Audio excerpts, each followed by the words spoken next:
Well, for reaction to this, I'm joined now by Professor Martin Luther King III, a human rights advocate and son of the iconic civil rights leader, Dr. Martin Luther King Jr., who was sadly assassinated 56 years ago. Thank you very much indeed for joining us here on Al Arabiya News. Great to have you with us.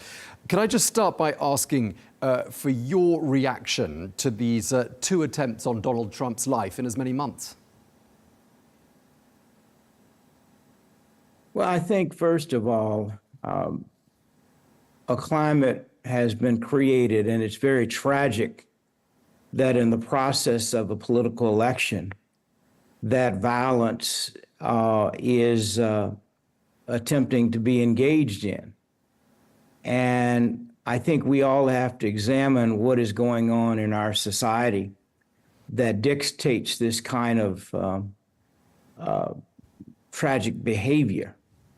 And I also think that everyone needs to speak up when something like this happens, because political violence, period, should not have a place in our society or world.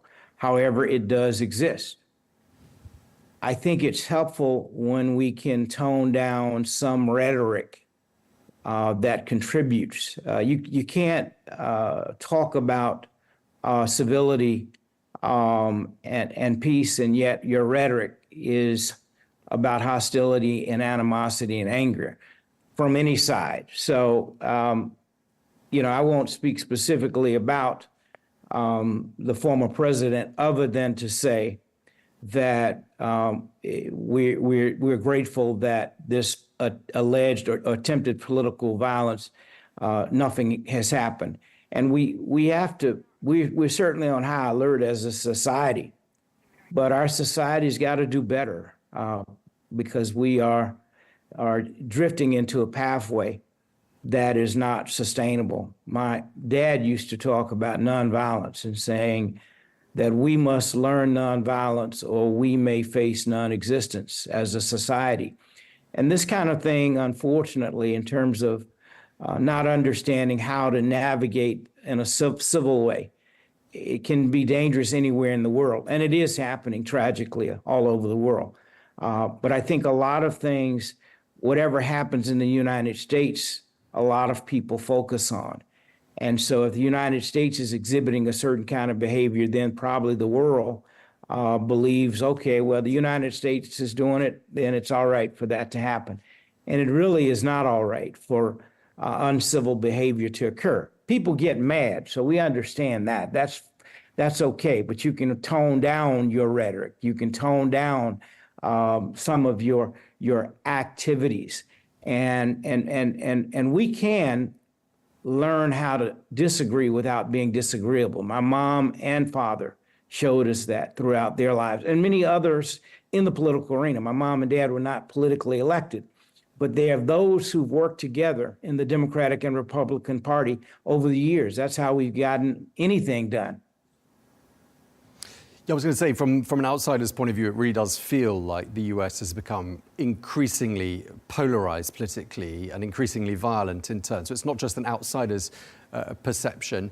You said it there in your answer, a climate has been created in which these kind of things are happening. Who's created it? I would say that it's been created just in general in society. This has been happening now for quite a long time. I must say that the former president is one of the largest propagators of creating certain issues because of the way he chooses to communicate. You can certainly still propagate issues in a different kind of way, and it does not exhibit this kind of crazy behavior. So it's not one side or the other. It is the total discourse. But certainly the former president has put that on steroids in terms of his activity. He'd never admit to that, of course. But you really do have to look at, Michael Jackson would say, look at the man in the mirror. Look at what you're putting out, because what you put out potentially can be what comes back to you. If you sow negative seeds, maybe negative seeds will come back to you. If you sow positive seeds, perhaps positive seeds will come back to you. Sure. So clearly, attempts on the lives of US presidents are nothing new. Really interesting to see just before that latest assassination attempt on Donald Trump, he tweeted, well, he put out on his own platform, Truth Social, I hate Taylor Swift. I mean, you don't get much more hateful hate speech than that, or much more overt hate speech than that, do you? Well, that's what children do. When you operate from a small kid perspective, and that child needs to be corrected, by the way. So the way that he is acting as a 78-year-old man is like a 5-year-old or 7-year-old child. Children will say things respond certain ways. It is totally inappropriate, unnecessary. Because someone disagrees with your political perspective, then you come out with an attitude like that. That we are better than that. We have to rise above. And if you're going to be a leader, you have to rise above, because everybody's not going to agree with you. Leadership is responsible for bringing people together, even when you disagree. What's been the nature of your encounters with Donald Trump? How many times, and what's been the mood like on the occasions that you've actually crossed paths?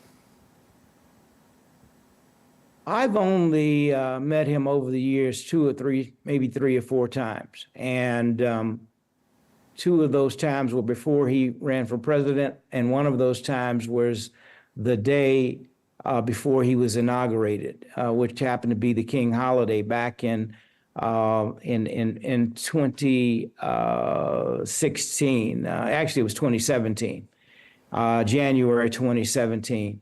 And at that time, it was a very interesting meeting. I thought it was instructive. We were meeting about expanding voting rights. He had said that once he was actually in the Oval Office, he was going to invite us back and we would talk more about it. But that never happened, because he was not really interested in voting rights and expanding voting rights. He changed the topic to voter fraud, and had been attempting to prove that fraud existed since that time. There still is very little fraud in the United States elections, less than 1%. Yes, we must clean up wherever fraud exists, if it exists.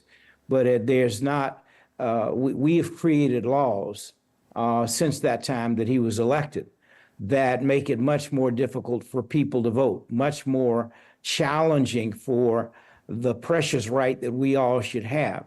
So he never was really interested, obviously, in voter expansion and voting, unless the expansion was for something that directly was going to benefit him. So I've not had any other conversations with him. I think that, whomever is the president, we must be engaged with. My father met with every president who served when he was involved in leadership, from President Eisenhower and Vice President Nixon to President Kennedy and Vice President Lyndon Baines Johnson to President Johnson and Vice President Humphrey.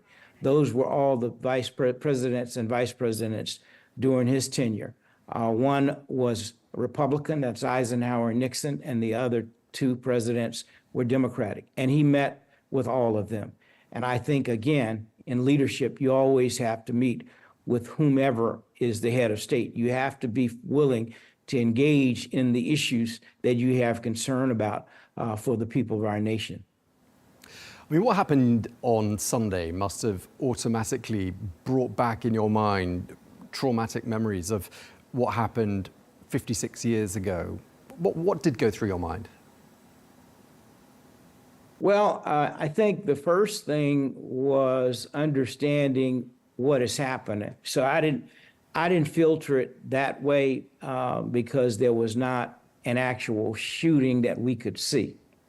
It was described as a shooting, and everybody wants to know, well, really what did happen.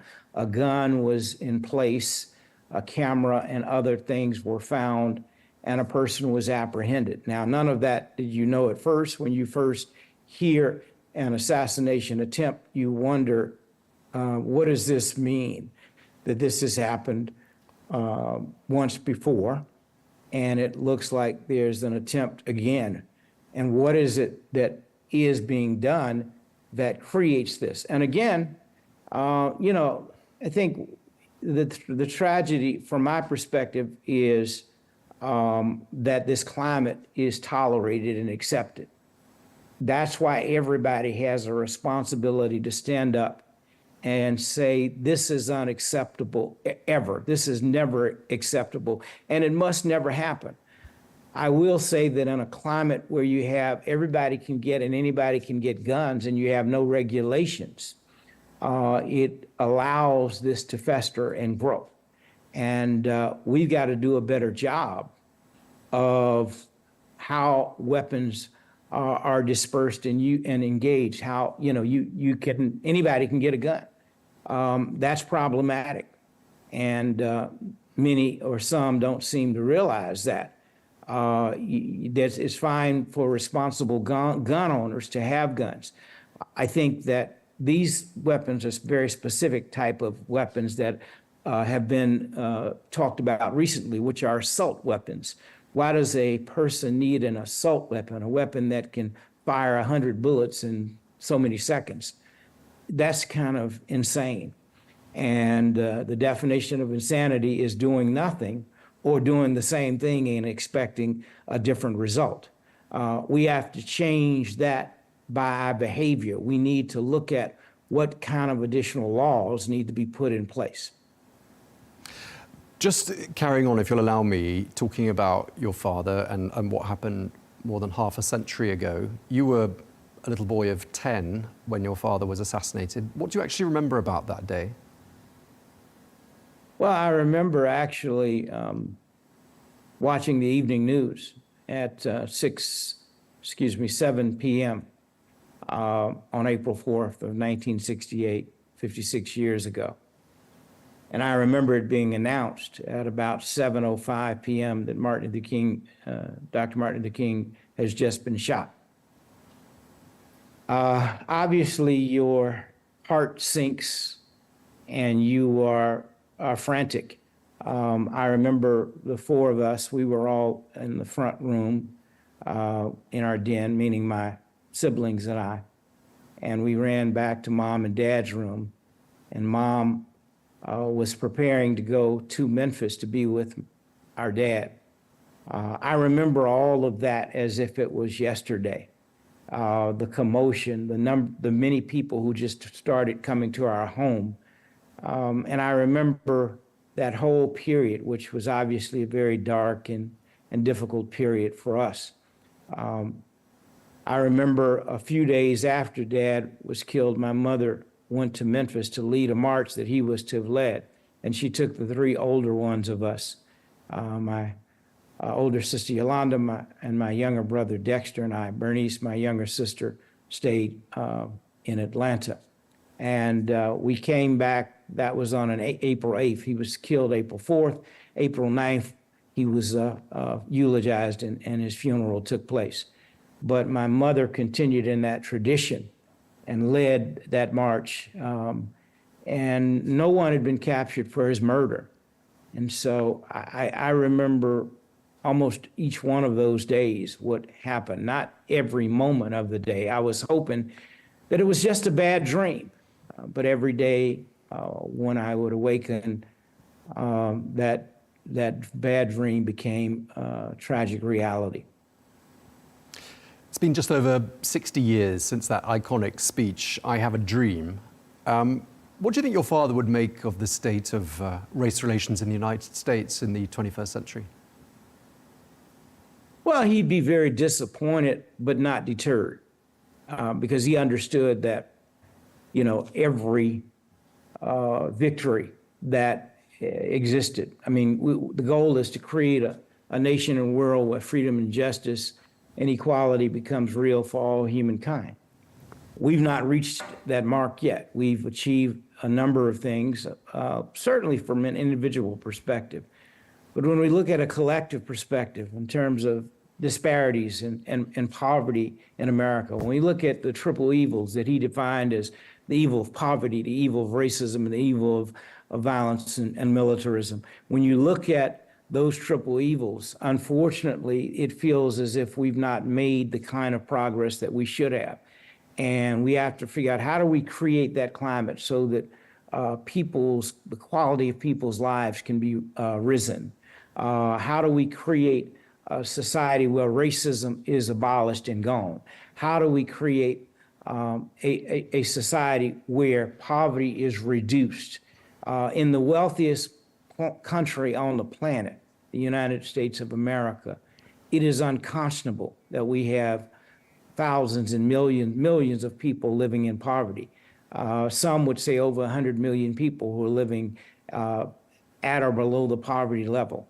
That is unacceptable in a country where people have trillion-dollar budgets. There are there's a federal budget that's trillions of dollars, and you have corporation budgets that are billions of dollars. And when you add that all collectively, it's a super amount of trillions of dollars. How do you justify having poverty? There's something wrong with that, and we have not focused on that issue. And we've got to address that because our society will not be sustainable if we don't figure out at least how we reduce it significantly. The ability is there to do that. We just hadn't identified the will. When ability and will become one, it yields results. And in terms of fulfilling that dream that your father envisaged, do you think Kamala Harris is the sort of president who might be able to deliver? Well, I certainly believe that the Vice President Harris, has demonstrated in a very short period of time that she intends to build a team that certainly can help to pursue that dream and vision that Dad had for all people, of freedom, justice, and equality for all humankind, creating opportunity and options, creating more jobs, addressing climate issues that exist in our society. Also reaching across the aisle and working with those who have a different philosophical point of view.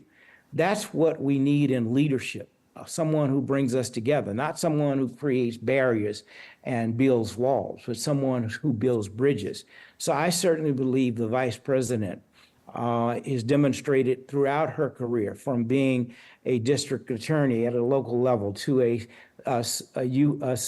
the state's attorney, the attorney general for the state of California, then becoming a United States senator, and then the vice president of the United States. She's consistently demonstrated the leadership that I think is needed for such a time as this.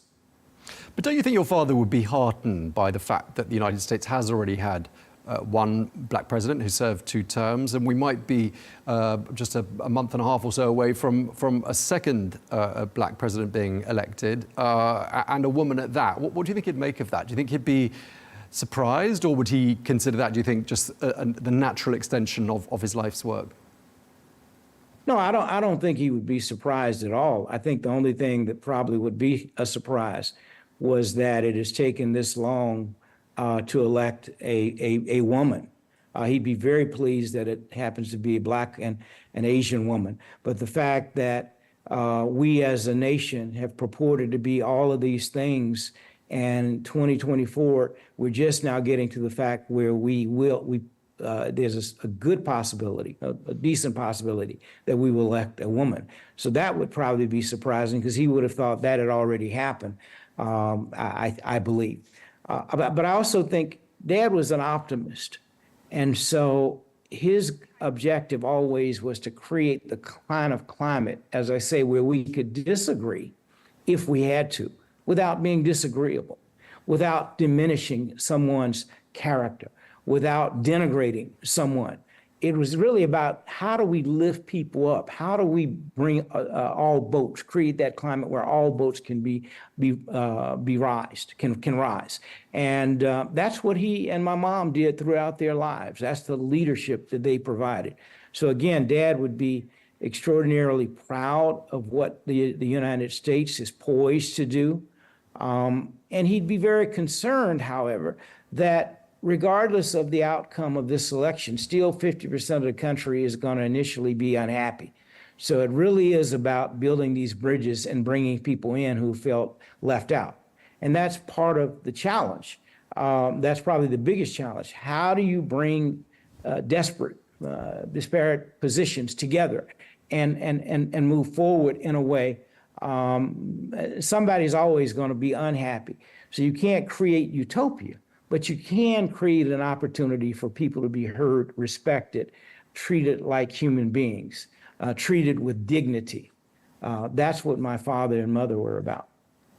And you've obviously made it your life's work to carry on promoting much of what your father believed in. And you've got a teenage daughter as well, and correct me if I'm wrong, but it looks like she's going to carry on your life's work and also that of your father's. Well, we're very, very excited and proud of our daughter. She's 16 years old, and she's been involved in the struggle since she was maybe 5, 6, 7 years old. And so if she chooses to continue that work, and hopefully she will, we're going to do all we can to support her. We never tell her what to do. These are things that she's identified, from climate change to, gun regulations, responsible gun legislation, to, there's just a variety of issues that she herself has raised. The issue of poverty, she's very concerned about. So hopefully she will always want to work to create a better nation and world for all of God's children. And we're very pleased and proud of who she is. Do you think she feels a bit of pressure as the granddaughter to carry that mantle? I'm sure she does, but she carries it very well so that it doesn't seem like it. One of the things she said some years ago was she was asked, does she want to continue to work with her grandparents and walk in their footsteps? And she said, yes, I want to do that, but I also want to make my own footsteps. So I thought as a kid to think about, these are things I want to do. Not that it's not a continuation of what my grandparents did. Yes, I would say there is pressure, but I think she navigates through it very well. She's right, isn't she? Because of course the world in 2024 is, significantly different than it was in the 1960s. So she's talking more about an extension rather than a copy-paste of her grandfather's and her father's legacy.